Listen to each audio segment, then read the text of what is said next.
Master Tavern Keeper's History of the Old World.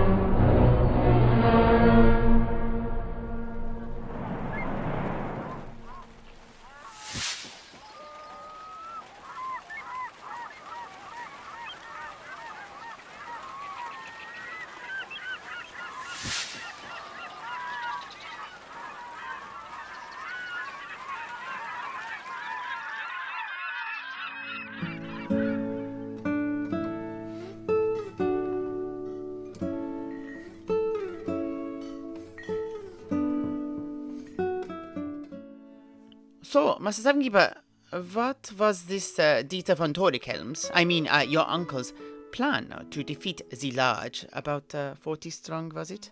A Black Orc warband. He had only 5 knights under his command, yeah? The Knights of the Empire are the finest warriors we have, but unless each was Sigmar reborn, I cannot really see a path to victory here.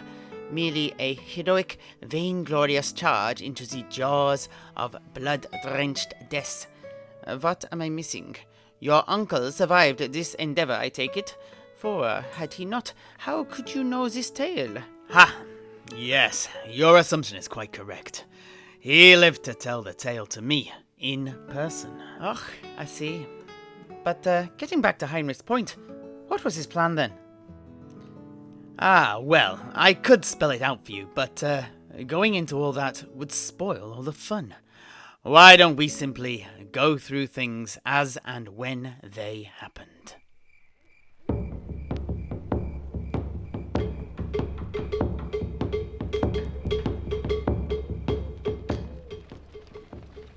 What must we do then, Dieter, my old friend? How can we rid ourselves of this Viridian threat before we all starve? We will do whatever you ask of us. Dear Gustav, esteemed Margrave, you and your townspeople have sacrificed enough. Leave it all to us. That the Black Orcs dare not enter this haunted place is more of a gift than I could have asked for, and gives me free rein to focus our efforts on destroying the greenskins without restraint.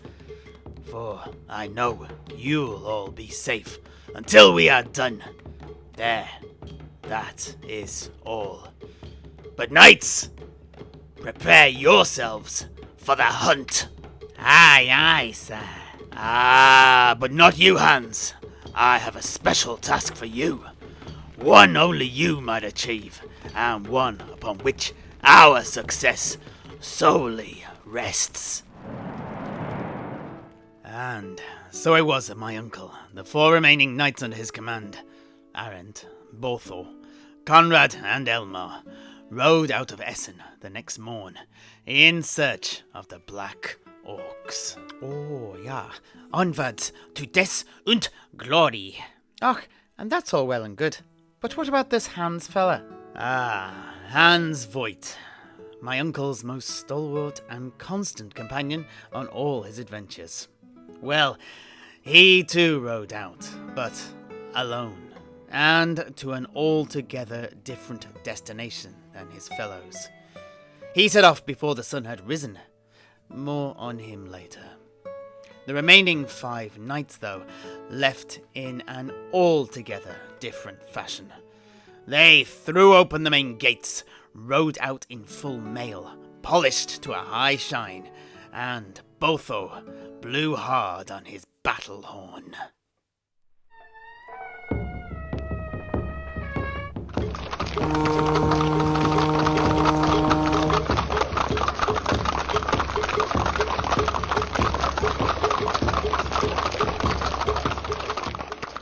And this soon elicited the desired effect.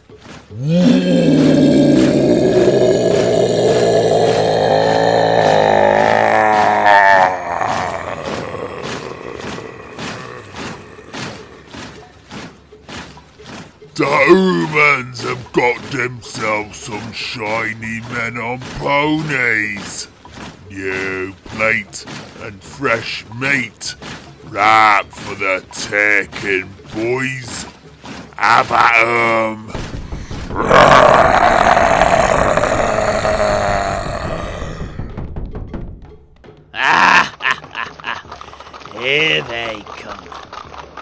Ready your lances, brothers. Charge!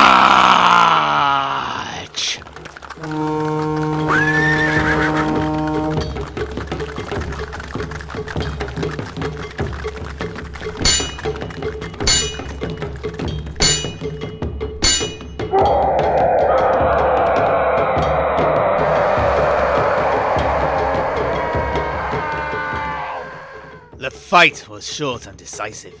Each of the steel-tipped lances of the Knight's Panther pierced an orc through, and their barded mounts knocked the skewered greenskins off their feet, each clanking as they hit the dewy grass below. My uncle and his men were veteran orc slayers, and dallied not. They had the advantage, but an advantage does nothing except give you an opportunity, and an opportunity not seized is the mother of regret.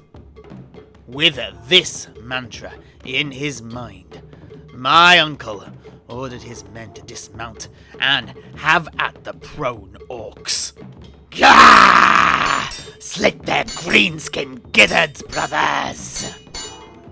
And his 4 knightly kin thrust with vigour their sharpened blades in between the thick plates of the Black Orcs, cutting deep into their foul and fetid flesh below, severing limbs and cutting off heads. Oh, yeah. But did he himself not take part in this righteous cleansing?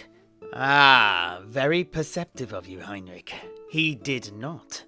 He had his hands full fighting off the last standing Black Orc, who was both uninjured and clearly some sort of champion, as the fight was far from a pushover. But with the death of the other greenskins, this single foe now found himself facing 5 knights, and immediately turned tail and ran back into the forest.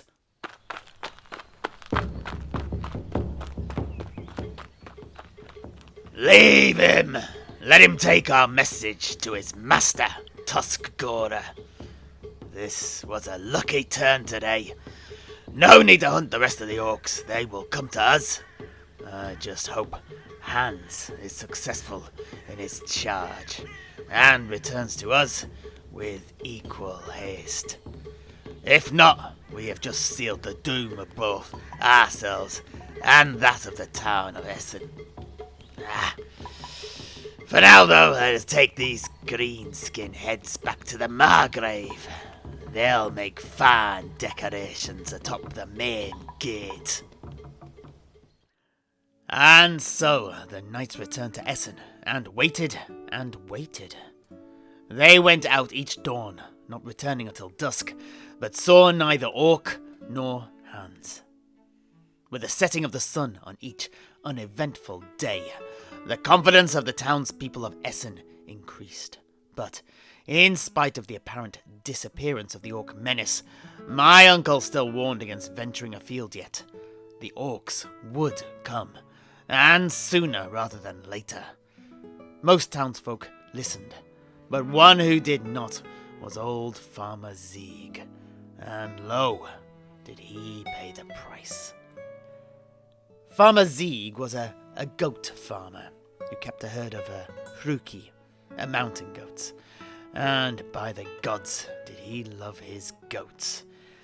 So much so that the rumours said he'd caught a nasty dose of crutz from loving his charges a little bit too much. What do you mean? What's this crutz, then? It's quite a nasty little disease. I knew of it, but it wasn't until I met Strolvar in Skeggi that I heard about its origins. Skeggi, a decade earlier. The Manlin had crutz. Ah. That's an old disease. Do you know where it came from? No. It's said that an old crutty, a dwarf goat-herd Manlin, came back to the hold after a particularly long stint up in the mountains with his beasts. He returned in some distress with this itchy red rash all over his thighs, lower torso, and in particular his loins. Crutz is a very easy to catch disease, but only if you've been engaging in a bit of crutting. Ah, Manlin, you've got that perplexed look on your face again. I'm not going deep into crutting. It's not a topic for polite conversation. Simply know this. It is something no self-respecting dwarf, or Manlin that said, should ever do with a goat, no matter how lonely and unloved they're feeling. Although, wouldn't surprise me if an Elgie did it. One set. After much experimentation by the healers, it was found that the only way to get rid of it was to shave the area where you got the rash, and then cover it with turpentine. After that, it'll be gone in after about a week or so. What? No, Manlin, I've never had it.